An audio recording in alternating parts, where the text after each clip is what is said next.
All right, everyone. So welcome back into another college football props video. Going to be touching on the top prop bets for this Saturday slate. Now, I am going to be sticking with most of the main slate games that we have because those are going to be the games that we are going to be getting props on.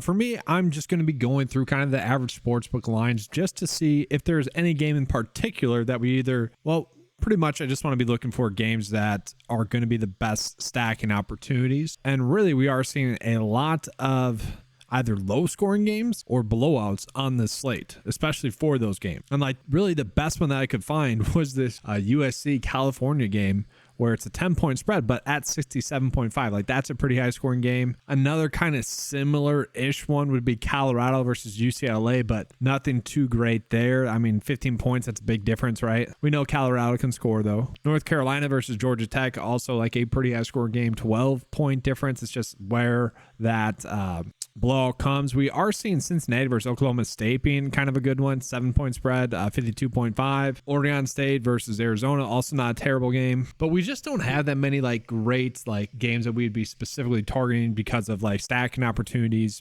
because the game's gonna be high scoring. But we are getting a lot of good props, so let's just go on and touch on it. So I'm just gonna be going through the board here, guys, and just showing you kind of the reasons as to why or why not these are all gonna be good prop bets. And we can see we got several pretty good ones. What is it, about 10 or so that are over that magical 54% likelihood, in which, you know, obviously we want to be targeting that to gain an edge on PrizePicks or Underdog. We're going to start with Evan Stewart over fantasy score. So we look at that game, not exactly a game that we need to be targeting first and foremost. And if we look at his game log, it hasn't been pretty in terms of the over fantasy score here for 3 straight games now. Now, I do think it's going to be kind of a matchup thing. When we look at the DVP, this is going to be one of the better matchups on the slate for opposing receivers. And now when we look at snaps for him, we are going to see that the snaps have been a little bit spread out, but as long as he does get closer to the 70% or so snaps that we would like to see, especially in a game like this, then I do kind of trust that as a good prop. Obviously, it does worry us that over the last few games has not been able to get the over there. Now, we look at the game log, kind of tougher matchups, and so this game is supposed to be higher scoring, and it is one that they are projected to win.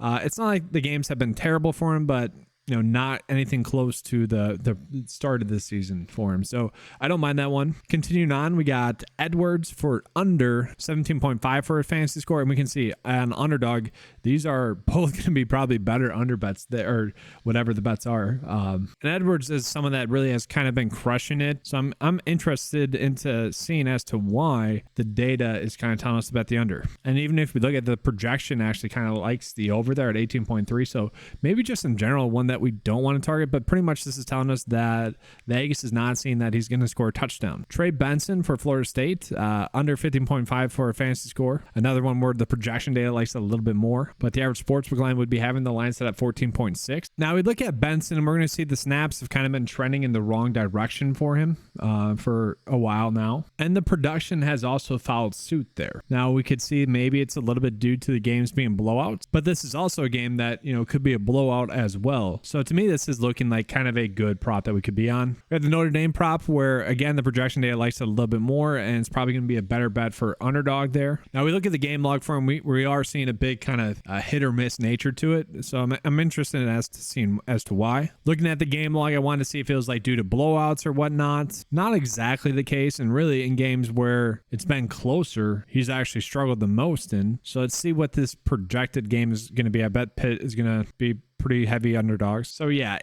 in a game where Notre Dame's favored by that much, now we are going to see it as low scoring. It does worry me that the game script could potentially go his way a little bit more and maybe get those 20 carries that we saw in the last game. Now we do look at the snaps for him. They have kind of been all over the place, and he's kind of been getting spelled a little bit more for, it looks like, forward. And so it does feel a little bit risk rewardy, but you know, if you are someone that kind of likes that prop bet, by all means you could chase it. Now here's an interesting one, another Georgia player, Lovett for over 10.5 for a fantasy score, which is interesting because when we look at like DVP, we do see Florida's actually pretty good at stopping opposing receivers. And so I don't know, that's one where I'm a little bit cautious against as well. But we are seeing over fantasy points. If you want to roll with that one, you can. Now, this is an interesting one there as well. Going against Notre Dame is obviously a more difficult matchup for them.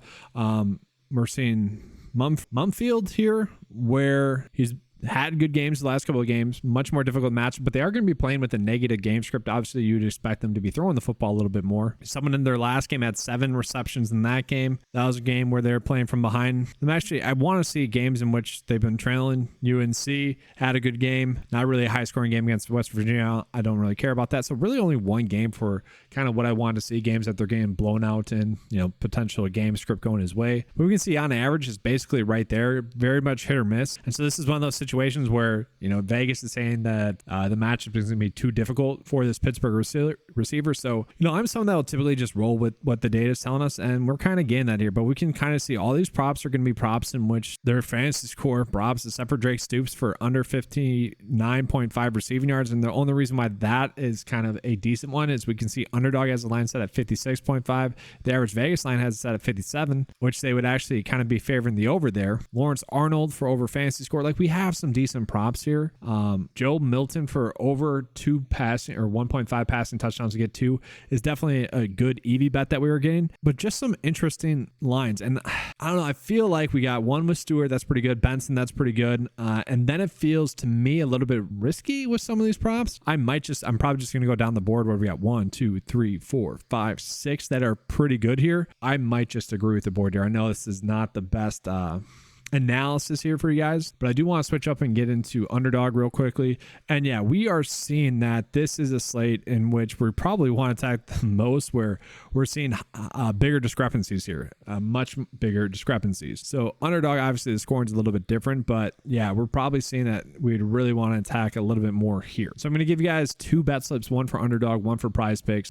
As always, if you guys like or dislike a bet, feel free to use it or not use it. So guys, a lot of those bets that I had mentioned are going to be better bets really on Underdog, just because the lines are a little bit higher when you switch the scoring to Underdog scoring compared to PrizePicks. So I want to be attacking those a little bit more. Now, you guys know by now that I freaking hate betting lower bets. It is what it is. Those are the ones that are popping up the most. Now, I am going to give a over bets only for the PrizePicks side. We'll see. Obviously, that's not exactly the best EV way to go about attacking a slate. But I mostly play, honestly, college football for fun, to have some enjoyment on Saturday. Now, NBA's back as well, so it's like, don't need to force it as much, but I'll show you guys a fun one for PrizePicks. And so looking at the PrizePicks slip, yeah, the Evan Stewart one, that's really just the best one that we are getting currently. It's more matchup based, but not a terrible one there. Joe Milton is a good EV bet for over 1.5 passing touchdowns. That has about a 54% chance to hit, and so do the rest of these. I didn't love this one for Levitt, but it is what it is. It does feel like we're kind of forcing in bets for this slate, but want to get this out to you guys. I know I've been covering college football this whole season, so want to continue that for you. It's been kind of hit or miss, I will say. Been much better as of recent though, so hopefully we can keep that trend going. That's going to be all for this video. If you enjoyed the coverage, make sure to give a like and subscribe. That's all I have for you guys for this video. If you guys have a favorite play for college football, by all means, comment it in the comment section below. That's the great thing about props betting, is we're all trying to win together. All right, thanks for watching. Let's have a good slate. And as always, let's keep catching.